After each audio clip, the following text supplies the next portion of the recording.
8కి అప్పులు గారు ఈ లోకాన్ని విడిచి రోజులైంది 11 రోజులు.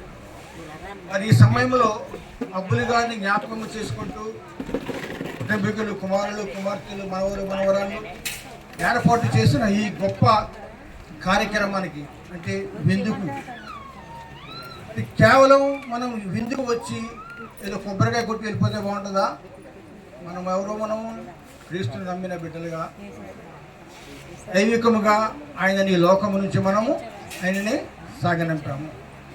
అలాగే సజీవంగా ఉన్న మనము ఈ జ్ఞాపకార్థ కూడిక ద్వారా మనము కొన్ని మాటలను మనం జ్ఞాపకం చేసుకోవాలి. వినమ్మా, ఈ జ్ఞాపకార్థ కూడిక ద్వారా మనం ఏ స్థితిలో ఉన్నామో, మనం ఉన్న స్థితిలోంచి మనం పడిపోతున్నామా లేదా జారిపోతున్నామా అని ఒకసారి క్రీస్తుని నమ్మిన బిడ్డలుగా, విశ్వసించిన బిడ్డలుగా, విశ్వాసులుగా, బాప్తిస్మము తీసుకునే కుటుంబంలో ఉన్న సభ్యులుగా మన స్థితిని మనము జ్ఞాపకము చేసుకోవడం.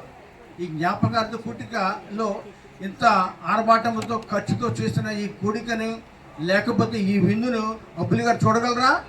చూస్తున్నారా? ఎప్పటికీ ఆయన ఇక్కడ భూమి మీద ఏమి జరుగుతున్నావో ఆయనకి తెలియదు.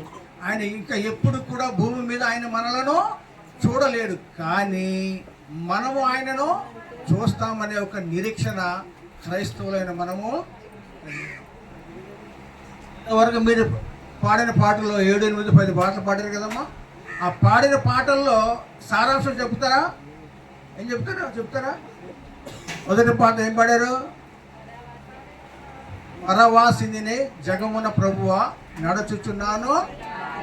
పరవాసిని అంటే నేను వేరే దేశంలో, దూర ప్రాంతంలో ఉండవలసిన వాడిని నేను ఈ పరాయి దేశానికి వచ్చాను అంటున్నాం. ఏంటి? మనమే ఒప్పుకుంటున్నాం కదమ్మా. మనం ఎవరు? పరదేశులం. పర అంటే ఇతర, వేరొక, ఇంకొక కదమ్మా. దేవుడు పైనుంచి మనం చూస్తున్నప్పుడు నరులారా తిరిగి రండి అని పిలుస్తుంది. ఎందుకంటే దేవుని దృష్టిలో మనం ఎక్కడ ఉన్నాం? మనం పరదేశంలో ఉన్నాం. ఇప్పుడు కోయిటలో పనిచేసిన వాళ్ళకి వాళ్ళు ఏమనుకుంటారు? ఇంత కాఫీర్, ఇంత హిందీ అంటారు కదా. అంటే నీవు పరాయి వాడు, అంటే ఇండియా దేశపు వాడు, నువ్వు కొంతకాలం పనిచేస్తావు, మళ్ళీ మీ దేశానికి వెళ్ళిపోతావు. అలాగే మనము పరదేశంలో ఉన్నామని వాక్యం చెబుతున్నాం. ఇంకా మంచి పాట పాడు. ఏంటి? పరలోకము. పాట పాడుతున్నప్పుడు మనకి అర్థం తెలియదు కానీ దాన్ని చదవండి. పరలోకము నా దేశము, పరవాసి నేనిలా, మాయాలోకమేగా నేను యాత్రికుడు. ఆ పాటలోని యాత్రికుడే, ఈ పాటలోని యాత్రికుడే. అక్కడ పరవాసి అంటాడు, ఇక్కడ పరసత. ప్రియ యేసురాజును నే చూచిన చాలు, మహిమలు నేనాయనతో ఉంటే. ఈ పాట చదవండి. పాట వాక్యం అక్షరూప చదివితే ఏంటి?